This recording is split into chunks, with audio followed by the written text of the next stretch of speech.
ऐसा कभी नहीं हुआ था। धर्मराज लाखों वर्षों से असंख्य आदमियों को कर्म और सिफारिश के आधार पर स्वर्ग या नरक में निवास स्थान अलॉट करते आ रहे थे, परंतु ऐसा कभी नहीं हुआ।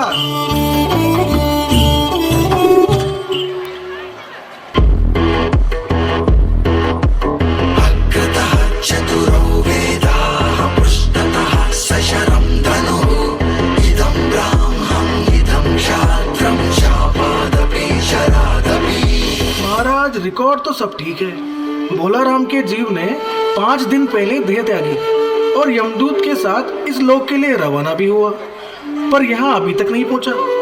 और वह दूत कहाँ है?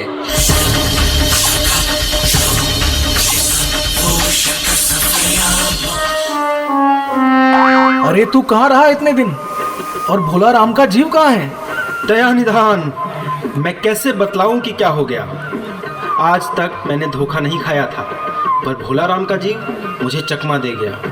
5 दिन पहले जब जीव ने भोला राम का देह त्यागा महाराज, तब मैंने उसे पकड़ा और इस लोक की यात्रा आरंभ की। नगर के बाहर ज्यों ही मैं उसे लेकर एक तीव्र वायु तरंग पर सवार हुआ, त्यों ही वह मेरे चंगुल से छूटकर न जाने कहाँ गायब हो गया। इन 5 दिनों में मैंने सारा ब्रह्मांड छान डाला महाराज, पर उसका कहीं पता नहीं चला। मूर्ख, जीवों को लाते लाते बूढ़ा हो गया, फिर भी एक मामूली आदमी के जीव ने तुझे चकमा दे दिया। महाराज, मेरी सावधानी में बिल्कुल कसर नहीं थी। मेरे इन अभ्यस्त हाथों से अच्छे अच्छे वकील भी नहीं छूट सके, पर इस बार तो कोई इंद्रजाल ही हो गया महाराज। महाराज, आजकल पृथ्वी पे इस प्रकार का व्यापार बहुत चल रहा है। लोग दोस्तों को कुछ चीज बेचते हैं और उसे रास्ते में रेलवे वाले उड़ा लेते हैं। हौजरी के पार्सलों के मोजे रेलवे अफसर पहनते हैं। मालगाड़ी के डब्बे कट जाते हैं। एक बात और हो रही है, राजनीतिक दलों के नेता विरोधी नेता को उड़ाकर बंद कर देते हैं। कहीं भोला राम के जीव को भी तो नहीं उड़ा दिया? तुम्हारी भी रिटायर होने की उम्र आ गई है। भला भोला राम जैसे नगण्य दीन आदमी से किसी का क्या लेना देना।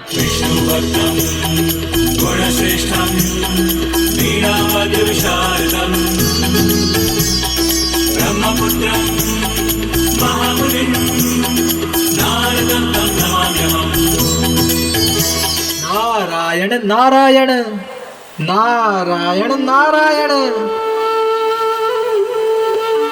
क्यों धर्मराज, कैसे चिंतित बैठे हो? क्या नरक में निवास स्थान की समस्या अभी तक हल नहीं हुई? वह समस्या तो कब की हल हो गई। नरक में पिछले सालों में बड़े गुणी कारीगर आ गए हैं, जिन्होंने पूरे पैसे लेकर रद्दी इमारतें बनाई हैं। बड़े बड़े इंजीनियर भी आ गए हैं, जिन्होंने ठेकेदारों से मिलकर पंचवर्षीय योजनाओं का पैसा खाया है। ऐसे भी हैं जिन्होंने उन मजदूरों की हाजिरी भरकर पैसा हड़पा जो कभी काम पर आए ही नहीं। इन्होंने बहुत जल्दी नरक में भी बड़ी बड़ी इमारतें तान दी हैं। वह समस्या तो हल हो गई, पर एक बड़ी विकट उलझन आ गई है। भोला राम नाम के एक आदमी की 5 दिन पहले मृत्यु हुई। उसके जीव को यह दूत यहाँ ला रहा था कि जीव इसे चकमा देकर भाग गया।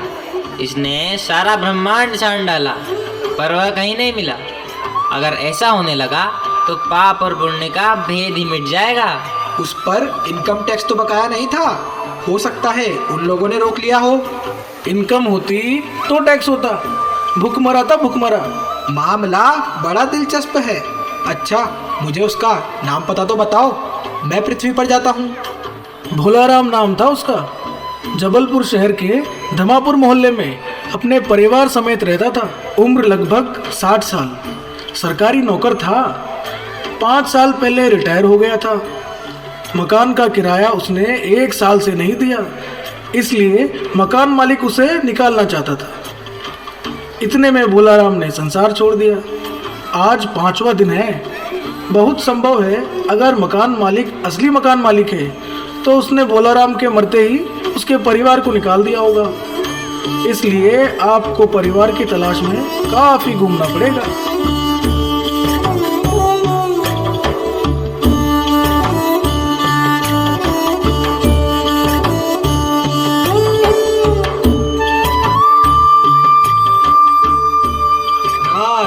नारायण नारायण नारायण। आगे जाओ महाराज, यहाँ कुछ नहीं मिलेगा। मुझे भिक्षा नहीं चाहिए। मुझे भोला राम के बारे में कुछ पूछताछ करनी है। अपनी माँ को जरा बाहर तो भेजो बेटी।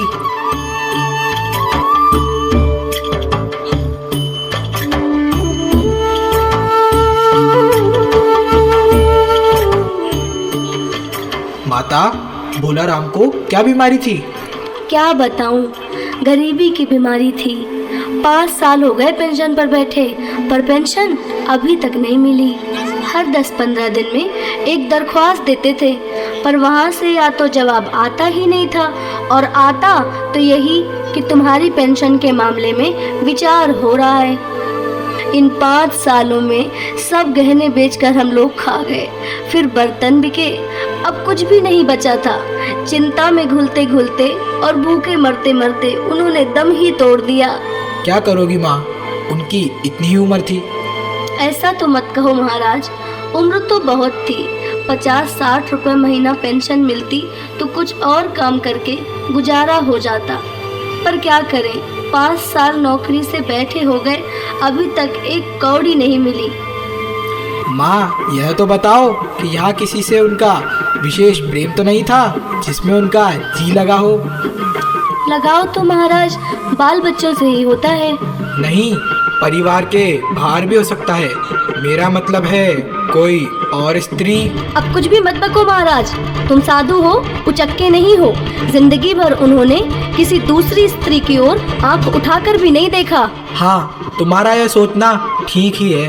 यही है अच्छी गृहस्थी का आधार है। अच्छा माता, मैं चला। महाराज, आप तो साधु हैं, सिद्ध पुरुष हैं, कुछ ऐसा नहीं कर सकते कि उनकी रुकी हुई पेंशन मिल जाए और इन बच्चों का पेट कुछ दिन और भर जाए? साधुओं की बात कौन ही मानता है। मेरा यहाँ कोई मठ तो है नहीं, फिर भी मैं सरकारी दफ्तर जाऊंगा और कोशिश करूंगा।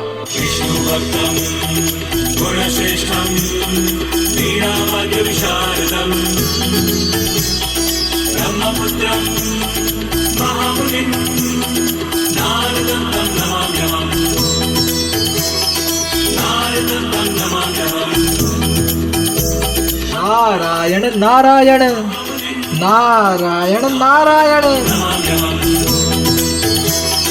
अरे सुनो, अरे भाई सुनो। हाँ हाँ बोलो। मैं भोला राम की पेंशन के लिए आया हूँ। भोला राम ने दरख्वास्तें तो भेजी थी, पर उन पर वजन नहीं रखा, इसलिए कहीं उड़ गई होंगी। अरे भाई, ये बहुत से पेपर वेट रखे तो हैं, इन्हें क्यों नहीं रख दिया? आप साधु हैं, आपको दुनियादारी समझ नहीं आती।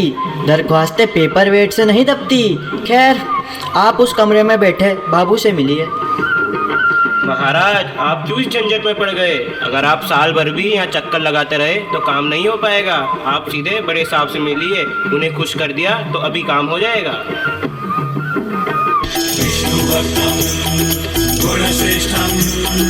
नारायण नारायण।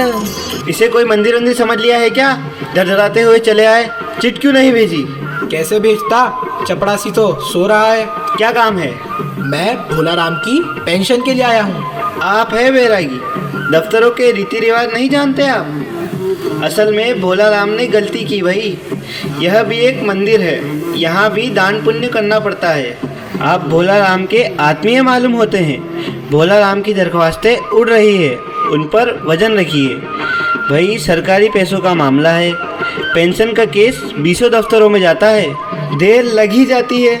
20 बार एक ही बात को 20 जगह लिखना पड़ता है, तब पक्की होती है। जितनी पेंशन मिलती है उतने की स्टेशनरी लग जाती है। हाँ, जल्दी भी हो सकती है, मगर मगर मगर क्या? मगर वजन चाहिए। आप समझे नहीं? जैसे आपकी यह सुंदर वीणा, इसका भी वजन भोला राम की दरख्वास्त पर रखा जा सकता है। मेरी लड़की गाना बजाना सीखती है, यह मैं उसे दे दूंगा। साधु संत की वीणा से तो और अच्छे स्वर निकलते हैं। यह लीजिए, अब जरा जल्दी उसकी पेंशन ऑर्डर निकाल दीजिए। अरे पंकज, जरा वो पेंशनों की फाइल लेके आना।